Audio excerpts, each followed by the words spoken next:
Je vais être honnête avec vous, j'aborde l'examen de ce texte en ayant une pensée pour Christian et j'aimerais lui rendre hommage à son combat puisqu'il nous a quittés le 10 avril dernier. C'est un agriculteur, fils d'agriculteur et c'est la leucémie qui l'a emporté. Une maladie qui est reconnue comme liée aux pesticides. Il y a 2 ans, il était venu témoigner à l'Assemblée et Madame la Présidente, vous l'aviez rencontré à l'époque. Christian se demandait comment était-il possible de continuer à faciliter l'utilisation des pesticides en sachant que dans leur collectif de soutien aux victimes de pesticides, il y avait 120 malades reconnus maladies professionnelles. Il disait souvent que les pesticides avaient bousillé sa vie. Alors nous refusons d'être complices d'un système qui bousille la vie des agriculteurs. Non, la productivité ne repose pas sur l'agrandissement des fermes et la libre utilisation des produits phytosanitaires. Oui, les agriculteurs sont usés par des crises successives, mais ce texte est loin de répondre à leurs mots. Détricoter les normes environnementales ne répondra pas au manque de rémunération des agriculteurs, ne répondra pas à la multiplication des maladies qui touchent les cultures et les élevages,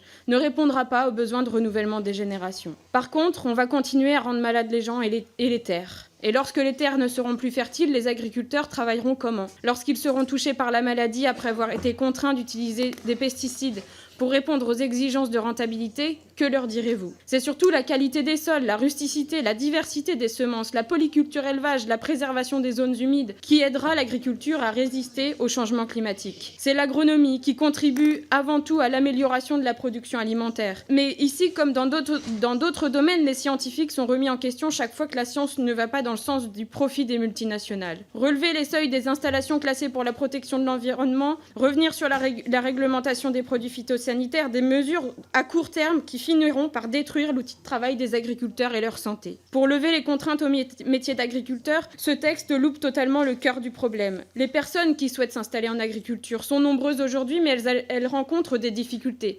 L'accaparement des terres par quelques-uns, la mise en avant d'un modèle dans lequel la diversité des cultures, la polyculture élevage, le bio ou encore l'installation en collectif sont parfois mal vues. Des pratiques qui sont pourtant sollicitées par les personnes non issues du milieu agricole qui sont 60% des candidats à l'installation. Alors loin de ne pas opposer les modèles, eh bien ce texte montre la volonté d'homogénéiser l'agriculture pour rentrer dans le moule voulu par l'agro-industrie. Ceux qui dirigent l'agriculture d'en haut ne veulent surtout pas changer de système. Sous couvert de défendre les agriculteurs et les agricultrices, cela protège avant tout leurs profits.